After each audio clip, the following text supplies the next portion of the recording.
എല്ലാവർക്കും നല്ലൊരു വിഷുപ്പുലരിയിലേക്ക് സ്വാഗതം കേട്ടോ. അപ്പോൾ വെളുപ്പിന് 3 മണി സമയമാണ്. നമ്മുടെ കണിയൊക്കെ കണ്ടില്ലേ? നമ്മുടെ കണി ഞാൻ ആദ്യം വന്ന് കണി കണ്ടു, അത് കഴിഞ്ഞിട്ട് ചേട്ടനെയും കൊണ്ടുവരാൻ കേട്ടോ. അപ്പോൾ എല്ലാവിധ ഐശ്വര്യങ്ങളും ഉണ്ടാവാൻ വേണ്ടിയിട്ട് നല്ലൊരു തുടക്കമാവട്ടെ എന്നൊക്കെ പ്രാർത്ഥിച്ചുകൊണ്ട് തന്നെ തുടങ്ങുകയാണ്. ഒരു ചെറിയൊരു വ്ളോഗാണ്, വലിയ കാര്യമായിട്ടൊന്നും എടുക്കാൻ പറ്റിയില്ല, നല്ല ബിസി ആയിട്ടുള്ള ഒരു ദിവസം തന്നെയായിരുന്നു. അപ്പോൾ ഈ കണി കാണുമ്പോൾ ഞാൻ ആലോചിക്കുക, ഓരോരുത്തർ കണി സെറ്റൊക്കെ കൊടുത്ത് നല്ല സെറ്റായിട്ടൊക്കെ കാണാൻ. ഞാൻ സാധാരണ ഇങ്ങനെയാണ് ഞങ്ങളൊക്കെ കണി കാണുക. അപ്പോൾ അതെങ്ങനെയാണെന്ന് ഞാൻ അങ്ങനെ ആലോചിക്കുക, കുളിച്ചിട്ട് കിടക്കുമോ അങ്ങനെയൊക്കെ എൻ്റെ മനസ്സിലിങ്ങനെ ഞാൻ ആലോചിക്കാം കേട്ടോ. ഇതിങ്ങനെ ഡബ് ചെയ്യുന്ന ടൈമിൽ അപ്പോൾ വൃന്ദ തന്നെ ആദ്യം വിഷു കൈനീട്ടം കൊടുത്തു വന്നിട്ട് നന്നായിട്ട് പ്രാർത്ഥിക്കാനൊക്കെ പറഞ്ഞു. ചേട്ടൻ ഇതാണെങ്കിൽ ഒരു വിശ്വാസമില്ല, ഞാനൊന്നും പറഞ്ഞാൽ ചിലപ്പോൾ കേട്ടൊന്നും വരില്ല. അപ്പോൾ വൃന്ദ അങ്ങനെ പറഞ്ഞപ്പോഴേക്കും ആൾ വേഗം പൈസ എടുത്തിട്ട് നല്ലോണം പ്രാർത്ഥിക്കുകയൊക്കെ ചെയ്തു കേട്ടോ. അപ്പോൾ കണിക്കൊന്നയും അരിയും ഒരു കോയിനുമാണ് അവൾ കൊടുത്തത്. അപ്പോൾ അത് വെച്ചിട്ട് നല്ലോണം ഒരു നല്ലൊരു എക്സ്പീരിയൻസ്. നമ്മൾ സാധാരണ പിന്നെ രാവിലെ എനിക്ക് കുളിച്ച് അമ്പലത്തിലൊക്കെ പോയി വന്നതിന് ശേഷമാണ് വിഷു കൈനീട്ടം കൊടുക്കാറ്. ഇതിപ്പോൾ ആദ്യമായിട്ടാണ് ഇങ്ങനെ. അത് കഴിഞ്ഞ് അരുണ് വന്നു. അപ്പോൾ ഒക്കെ നല്ല ഉറക്കപ്പിച്ചിലാണ്, കാരണം ഒരുപാട് എന്താ പറയുക വൈകിട്ടാണ് വന്നിരിക്കുന്നത് നമ്മൾ കിടന്നത്. അപ്പോൾ അത് കാരണം കൊണ്ട് തന്നെ നമുക്ക് രാവിലെ എനിക്ക് ഇതാവാൻ ഇത്തിരി ബുദ്ധിമുട്ടായിരുന്നു. അപ്പോൾ രാവിലെ എനിക്ക് ഫസ്റ്റ് തന്നെ ഞാൻ കുളിച്ച്, അത് കഴിഞ്ഞ് ഷാനുട്ടനെ ഒന്ന് കുളിച്ച് റെഡിയാക്കി കേട്ടോ. ഷാനുട്ടൻ രാവിലെ ചപ്പാത്തി തിന്നാണ്. അത് കഴിഞ്ഞ് ഞങ്ങൾ കിച്ചണിലേക്ക് കിടന്നിട്ടുണ്ട്, ഞാനും വൃന്ദയും കൂടെ. അപ്പോൾ ഞങ്ങളിങ്ങനെ സാമ്പാർ കാളൻ മാത്രം തലേ ദിവസം ഉണ്ടാക്കി വെച്ചു. വലിയ സദ്യയൊന്നുമല്ല, സാമ്പാർ, അവിയൽ, കാളൻ, പിന്നെന്താണ്ട് കൂടി ഉണ്ടായിരുന്നല്ലോ, ഒരു ഉപ്പേരി, പപ്പടം, പായസം, ഇത്രയേ ഉള്ളൂ കേട്ടോ. ഒരുപാട് അങ്ങനെ സാധനങ്ങളൊന്നും ഉണ്ടാക്കില്ല, അതും ഒരു നേരത്തേക്ക് കണക്കാക്കി ഉണ്ടാക്കിയുള്ളൂ. അപ്പോൾ നമ്മൾ അവിയലൊക്കെ ഉണ്ടാക്കാനായിട്ടുള്ള സാധനങ്ങളും പിന്നെ സാമ്പാർ ഉണ്ടാക്കാനുള്ള സാധനങ്ങളും ഒക്കെ നന്നാക്കിക്കൊണ്ടിരിക്കുക. അപ്പോൾ ഞാനും വൃന്ദയാണ് മെയിനായിട്ട് അടുക്കളയിൽ. ബാക്കിയുള്ളവരൊക്കെ ബാക്കി സെറ്റിങ്സൊക്കെ ചെയ്യാനായിട്ട് പോയിട്ടാണ് കേട്ടോ. ഷാനുട്ടനെ റെഡിയാക്കി നിർത്തിയ ഷാനുട്ടൻ്റെ ഇപ്പോഴത്തെ കോലം കണ്ടില്ലേ?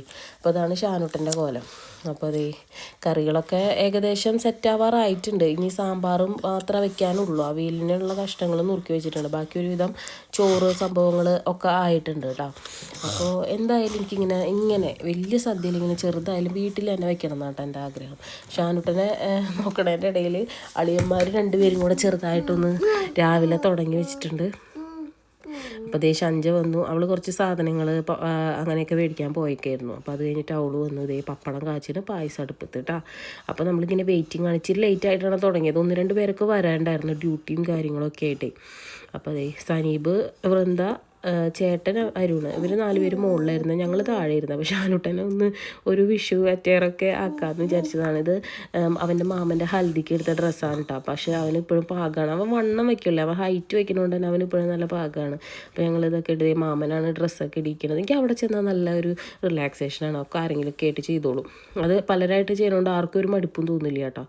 അപ്പോൾ ഇങ്ങനെ ഡ്രസ്സൊക്കെ ഇടിയിച്ച് ഞങ്ങൾ ദീപു മാമന് വേണ്ടിയിട്ട് വെയിറ്റിംഗ് ആണ് കേട്ടോ. ദീപു മാമനാണെങ്കിൽ തലേദിവസം ഒരു പണിയൊക്കെ കിട്ടി ലേറ്റായിട്ടാണ് വന്നത്. അപ്പോൾ ഞങ്ങളിങ്ങനെ വിളമ്പിയൊക്കെ വെച്ച് വെയിറ്റിംഗ് ആണ്. അത് ശ്രദ്ധിക്കേണ്ട, അത് ഡബ് ചെയ്യുമ്പോൾ അവൻ ഒച്ചയെടുക്കുന്നതാണ്.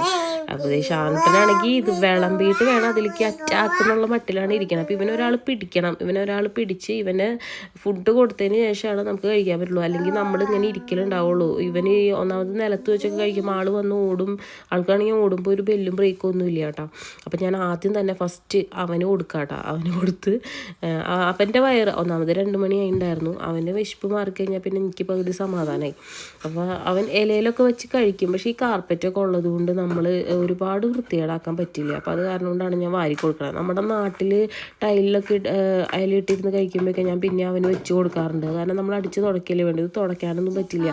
അപ്പോൾ ആൾക്ക് കറികളൊക്കെ ഒരു ഭംഗിക്ക് വേണ്ടിയിട്ട് ഇങ്ങനെ വിളമ്പിയിട്ടുണ്ടെന്നുള്ളൂ കേട്ടോ.